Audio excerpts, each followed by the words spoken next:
அதாவது இந்த கட்டடத்தினுள்ளே பல உயிர்கள் பலியெடுக்கப்பட்ட இடமாக இருக்கின்றது. இன்னும் ஒரு விடயத்தை குறிப்பிட்டு சொல்ல வேண்டும். இது பலருக்கு தெரியாத விடயம். இராணுவ முகாம்களில் இருந்துதான் யாழ்ப்பாணத்தில் இருக்கக்கூடிய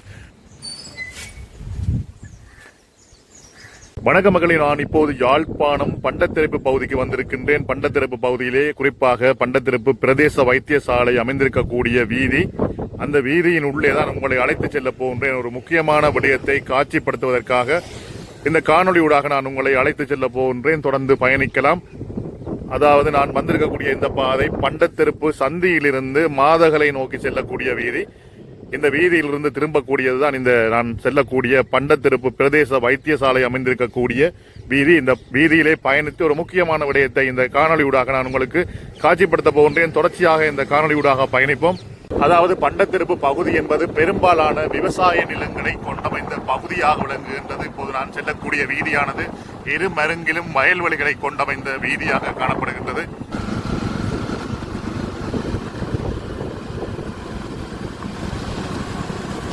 இப்போது வயல்வெளி பகுதியை கடந்து இப்போது பனைகளும் தென்னைகளும் நிறைந்த பகுதியின் ஊடாக உங்களை அழைத்து சென்று கொண்டிருக்கின்றேன்.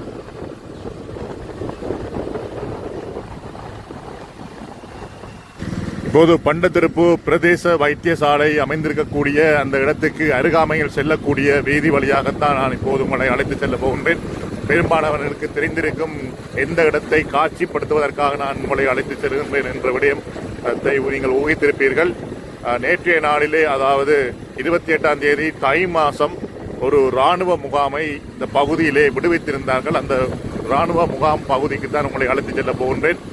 தற்போது அங்கே இராணுவத்தினர் இல்லை. கிட்டத்தட்ட அதாவது 30 ஆண்டுகளுக்கு மேற்பட்ட காலப்பகுதியாக இராணுவத்தினர் அங்கே நமது முகாம்களை அமைத்து வாழ்ந்தார்கள். தற்போது அந்த பகுதியிலிருந்து முற்றாக வெளியேறி இருக்கின்றார்கள். அந்த பகுதிக்குத்தான் நான் இப்போது உங்களை அழைத்து சென்று கொண்டிருக்கின்றேன். கிட்டத்தட்ட அந்த பகுதியை நெருங்கிவிட்டேன். அதாவது இந்த பாதைகள் என்பது போக்குவரத்துக்கு இடைஞ்சலான, அதாவது போக்குவரத்துக்கு முற்றிலும் பயன்படுத்த முடியாத ஒரு நிலைமையில் தான் இருக்கின்றது. அதன் காரணத்தினால் தான் அவர்கள் இந்த பகுதியை விட்டு வெளியேறி இருக்கிறார்கள் என நான் நினைக்கின்றேன். பார்க்கலாம். நாங்கள் ஒரு முக்கியமான வீதியால் பயணித்து பிறகு உள்ளே வயல்வெளிகள் ஊடாக இங்கே அதுக்கு பிறகு வந்த வீதி அவ்வளவு சிறந்த வீதி இல்லை. அந்த வீதியுண்டாக இப்போது நாங்கள் இந்த இராணுவ முகாம், விடுவிக்கப்பட்ட இராணுவ முகாமின் உள்ளே செல்ல போகின்றோம். பார்க்கலாம் உள்ளே என்ன விடயங்கள் இருக்கின்றது என்பதை பார்க்கலாம். அதாவது இங்கே இருக்கின்ற போது வாழை விவசாயத்தை மேற்கொண்டிருக்கின்றார்கள். அதிலும் குறிப்பாக பெரும்பாலான வாழைகள் செவ்வாழைகளாக இருக்கின்றன. அவர்கள் விட்டுட்டு செல்லும் போது இங்கே இருந்த கட்டுமான பணிகள் அனைத்தையும் இவர்கள் தகர்த்திருக்கின்றார்கள். தகர்த்து தாங்கள் புதிதாக சென்றிருக்கக்கூடிய பகுதிக்கு அந்த கட்டுமானங்களை எடுத்து சென்றிருக்கின்றார்கள். அதன் எச்சங்கள் தான் இங்கே காணப்படுகின்றன.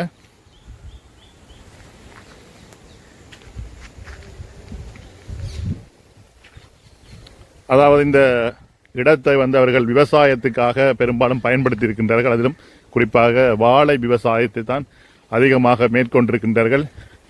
இது ஒரு ஓய்வு எடுக்கக்கூடிய ஒரு இடம் போல தெரிகின்றது. கிடுகினால் அழகாக மேலே வேயப்பட்டிருக்கின்றது.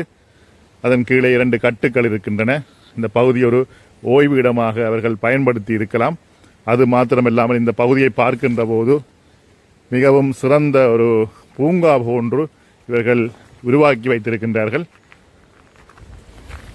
இப்போது பார்த்தால் தெரியும், இங்கே ஒரு வாழை குலை வெட்டப்பட்டிருக்கின்றது. வெட்டப்பட்டு வீழ்ந்திருக்கின்றது கீழே.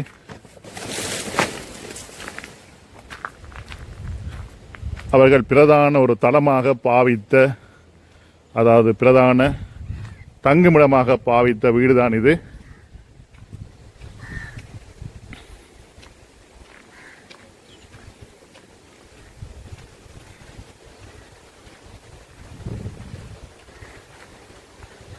அதாவது மிகவும் ரம்மியமான சூழலிலே பல ஆண்டு காலமாக அவர்கள் இங்கே வசித்திருக்கின்றார்கள். இப்போது இங்கே பகுதிகளிலே ஏராளமான, இந்த காணிக்குள்ளே ஏராளமான வாழை குலைகள் காணப்படுகின்றன. இராணுவத்தினர் விட்டு சென்ற பிறகும் அந்த ஒரு நாள் இடைவெளியிலே இங்கே வாழை குலைகளை வெட்டி இருக்கின்றார்கள். அதற்கு பின்னால் வந்தவர்கள், அதாவது ஒரு சிறிய வாழைக்குலை, அதாவது முற்றாத சிறிய வாழைக்குலையை கூட இங்கே வெட்டி சென்றிருக்கின்றார்கள். என்ன தேவை கொதியில் சிலவளை மாட்டுக்கு ஆட்டுக்கு போடலாம் என்பதற்காக எடுத்து சென்றிருக்கின்றார்கள்.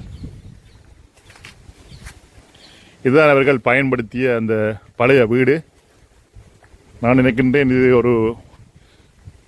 ஒரு வயல் கிராமமாக இருப்பதால் இவர்கள் ஒரு பாதுகாப்பு தேவைக்காக இதை பயன்படுத்தி இருக்கலாம் என நினைக்கின்றேன்.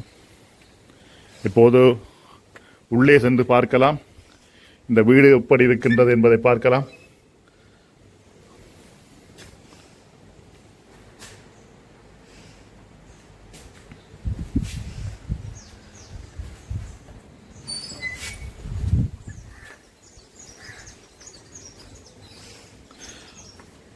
அதாவது அண்மையிலே ஜனாதிபதி யாழ்ப்பாணத்துக்கு வருகை தந்திருந்தார். அப்போது சொல்லியிருந்தார், மக்களின் காணிகள் மக்களுக்கே மீள வழங்கப்படும் என்று சொல்லியிருந்தார்.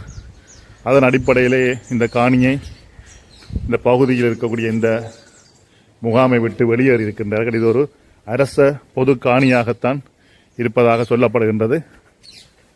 இங்கே சிறிய முற்றாத குலையை வெட்டி வெளுத்தி இங்கே வாழை பொத்தியை கூட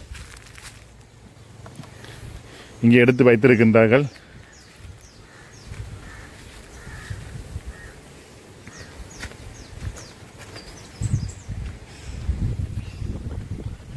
அதாவது இராணுவ முகாம்கள் இருக்கக்கூடிய இடங்களிலே பிள்ளை கற்றாழைகளை அவர்கள் வளர்ப்பது வளமை. அந்த வகையில் இங்கே பார்த்தால் பிள்ளை கற்றாழை செடிகள், கற்றாழை மரங்களை இங்கே காணக்கூடியதாக இருக்கின்றது.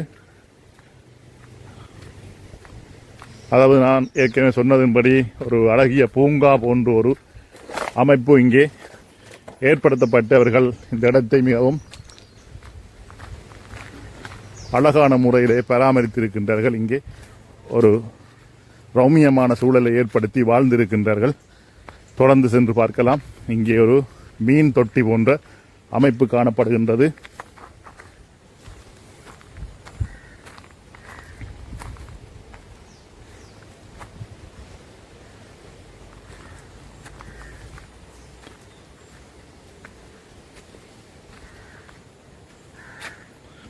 அதாவது இங்கே ஏராளமான மாடுகளை கட்டியிருக்கின்றார்கள். இந்த பகுதி பச்சை பசேல் என காணப்படுகின்றது. அதன் காரணத்தினால் இந்த பகுதியில் இருக்கக்கூடிய விவசாயிகள் இந்த பகுதியிலே மாடுகளை கட்டியிருக்கின்றார்கள். இப்போது நான் இதுவரை பார்த்த பகுதியிலிருந்து இன்னும் ஒரு பகுதிக்கு உங்களை அழைத்து சென்று கொண்டிருக்கின்றேன். இது ஒரு விளாட் மாமரம் பாருங்கள், ஏராளமான பூக்களோடு காணப்படுகின்றது. உங்களோட கனவு உழந்தான? சரி சரி. இது என்ன மரம்? இது இதில் ஒரு வித்தியாசமான மரம் இருக்குது. அது என்ன மரம் என்று சரியாக தெரியவில்லை.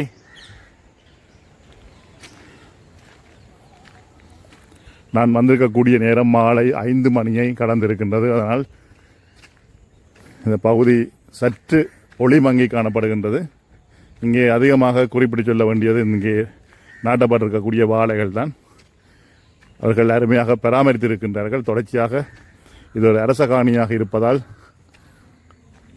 இங்கே இருக்கக்கூடிய வாழைகளை பராமரித்து பயன்பெறக்கூடியதாக இருக்கும் என்று பத்திரிகை செய்தியில் கூட இந்த பகுதிக்கு சொந்தமான பிரதேச சபையாக இருக்கக்கூடிய வலிகாமம் தென்மேற்கு பிரதேச சபையைச் சேர்ந்த தவிசாளர்கள் இந்த இடத்தை ஒரு தொழிற்சாலையாக, ஒரு தொழில் வழங்கக்கூடிய நிலையமாக தாங்கள் பாவிக்கப் போவதாக கூறியிருந்தார். அந்த வகையில் அவர்கள் எவ்வாறான தொழிலை இங்கே ஏற்படுத்தப் போகிறார்கள் என்பதை பொறுத்திருந்தான் பார்க்க வேண்டும். இந்த பகுதியிலே பனை வளங்கள் மற்றும் விவசாய நிலங்கள் இருப்பதால் அதை சார்ந்த தொழில்கள்தான் இங்கே மேற்கொள்வார்கள் என்று நான் நினைக்கின்றேன். இது ஒரு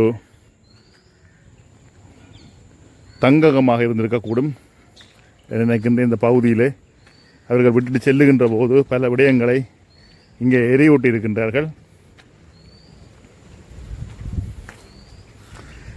இன்னும் ஒரு விடயத்தை குறிப்பிட்டு சொல்ல வேண்டும். இது பலருக்கு தெரியாத விடயம். இராணுவ முகாம்களில் இருந்துதான் யாழ்ப்பாணத்தில் இருக்கக்கூடிய முக்கியமான சந்தைகளுக்கு அகத்தி மர இலைகள், அதாவது அகத்தி இலைகள் கொண்டு செல்லப்படுவதாக சொல்கின்றார்கள். அதாவது இராணுவ முகாம்கள் இருக்கக்கூடிய பகுதிகளிலே இராணுவத்தினர் தமது தேவைக்காக அகத்தி மரங்களை நட்டு வளர்ப்பது ஒரு பொதுவான விடயமாக இருக்கின்றது. ஏன்னு சொன்னால் தமிழர்களுடைய நம்பிக்கையின்படி அகத்தி மரங்களை வீடுகளில் வளர்த்தல் ஆகாது என்ற ஒரு நம்பிக்கை இருக்கின்றது.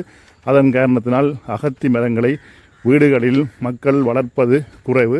அதன் காரணத்தினால் இராணுவத்தினர் தம்முடைய முகாம்களிலே அகத்தி மரங்களை பயிரிடுவார்கள். அவ்வாறு வளர்ந்திருக்கக்கூடிய ஒரு பெரிய அகத்தி மரம்தான் இந்த மரம்.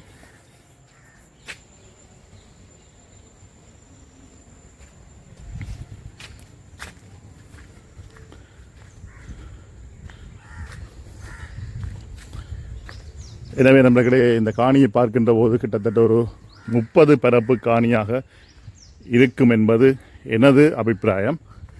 இங்கே இந்த இராணுவ முகாமுக்கு பிரதானமாக மின்சாரம் வழங்கக்கூடிய ஒரு இணைப்பு இடமாக இந்த இடம் இருக்கின்றது.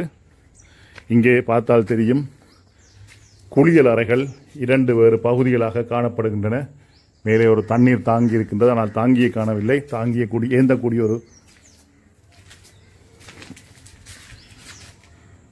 ஒரு கட்டுமானம் இருக்கின்றது.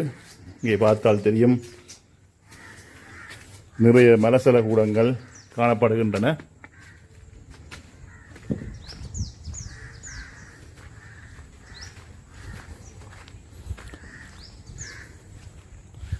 எனவே நண்பர்களே, யாழ்ப்பாணம் பண்டத்தெருப்பு பகுதியில் அமைந்திருந்த ஒரு இராணுவ முகாம், விடுவிக்கப்பட்ட இராணுவ முகாமின் உள்ளே இப்போது நான் நடந்து கொண்டிருக்கின்றேன். இந்த இடத்தில் வைத்து இன்னும் ஒரு முக்கியமான விடயத்தை சொல்ல வேண்டும். அதாவது பண்டத்தரிப்பு என்பது இந்த கிராமத்தின் பெயர். அதாவது ஒரு காலத்திலே பண்டமாற்று நடைமுறை இங்கே இருந்த காலத்திலே பண்டங்களை, அதாவது பொருட்களை வண்டிலில் கொண்டு வருவார்கள். தங்களிடம் விளையக்கூடிய ஒவ்வொரு பொருட்களையும் வண்டிலில் ஏற்றி இப்போது பண்டத்தரிப்பு சந்தியாக இருக்கக்கூடிய பகுதியில் வைத்து அதன் பெறுமதிகளுக்கு ஏற்ப பண்டமாற்றி செய்வார்கள். அதன் காரணத்தினால்தான் இந்த கிராமத்துக்கு பண்டத்தரிப்பு என்ற பெயர் ஏற்பட்டது. இந்த பண்டத்தரிப்பு கிராமத்திலே நீண்ட காலமாக இராணுவ தேவைகளுக்காக பயன்படுத்திய ஒரு காணியைத்தான் நான் இப்போது உங்களுக்கு முழுமையாக காட்சிப்படுத்தி இருக்கின்றேன். இங்கே ஏராளமான பயனுள்ள மரங்களை நாட்டி வளர்த்து அதன் மூலமாக பிரயோசனத்தை பெற்றிருக்கின்றார்கள். இங்கே ஒரு மரம் இருக்கின்றது. அதை எனக்கு என்ன மரம்னு தெரியவில்லை. யாராவது தெரிந்தால் கருத்து பகுதியில் சொல்லுங்கள். கிட்டத்தட்ட அதனுடைய இலை பார்க்கின்ற போது பலாசு இலை மாதிரி தெரிகின்றது. பலாசு மரத்தின் இலை போல தெரிகின்றது.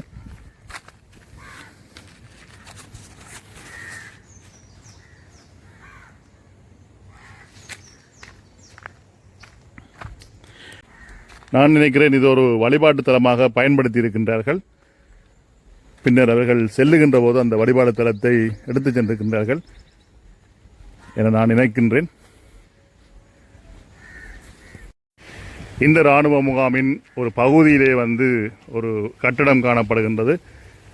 இந்த பகுதியைச் சேர்ந்தவர்கள் சொன்னார்கள், இந்த கட்டிடமானது மாடுகளை வெட்டக்கூடிய கொல்களம் என சொன்னார்கள். அதற்குரிய அமைப்பு தான் இங்கே காணப்படுகின்றது. அதாவது இறைச்சிக்காக வெட்டப்படும் மாடுகள் இங்கே கொண்டு வந்துதான் வெட்டப்படுகின்றன என சொன்னார்கள்.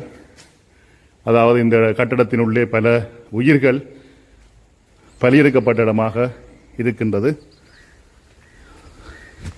அதற்காக தனிய சுற்றுமதிலே அமைத்திருக்கின்றார்கள்.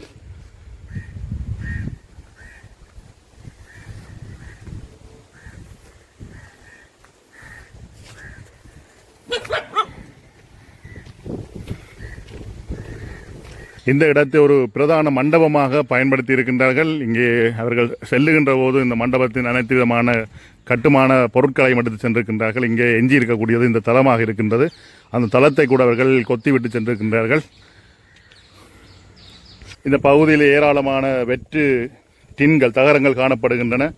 மட்டுமல்லாமல் ஏராளமான சாராய போத்தல்கள் காணப்படுகின்றன. முள்ளு கம்பிகள் இருக்கின்றன. இராணுவ சீருடைய ஒத்த ஒரு ஆடையும் காணப்படுகின்றது. அண்ணா, இந்த கிணறு கொஞ்சம் பெருசா இருக்கு, மூடி கட்டிக்கிடாக்கு, அதை கொஞ்சம் சொல்லுங்க.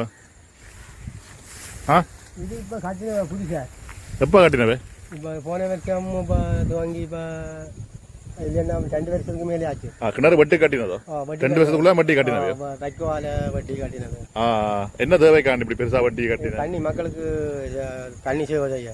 இங்க இருந்தா கிணறு தண்ணி போகுது. எங்க தண்ணி போகுது? இன்னும் போகல. மாதல் பக்கம் போறதுக்கு கிடைச்சதா இன்னும் தண்ணி சப்ளை செய்யல. மாதலுக்கு போறதுக்கு தண்ணி எங்க கொண்டு விட்டுக்கு இன்னும் மினிமாக துவங்க இல்லை. இன்னும் துவங்க இல்லை. அதோடைய கிடாச்சு. நீங்க இந்த பகுதி தானோ? நானும் பண்ணதிருப்போம் இல்லால. சரி சரி சரியா. நான் ஜீவா வந்த இடத்துல நிற்கிறேன். சரியா சரியா. ஓகே. தண்ணை சொன்னதுபடி இந்த கிணத்தை பாருங்க, கூட பெரிய கிணறா இருக்கு. தண்ணி வந்து மேலே நிற்குது. அதாவது மழை காலம் தானே, இப்போ மழை காலம் முடிஞ்சு இப்போ கொஞ்ச நாள் தான். எனவே நண்பர்களை, இந்த இடத்திலிருந்து இந்த காணொலியை நான் நிறைவு செய்கின்றேன். பெரும்பாலும் இந்த காணொலியை நேற்றைய நாளிலே பல வலையொலி தளக்காரர்கள் பதிவிட்டிருந்தார்கள். அந்த வகையில் நானும் இந்த இடத்திலே இருக்கக்கூடிய விடயங்களை பதிவு செய்திருக்கின்றேன்.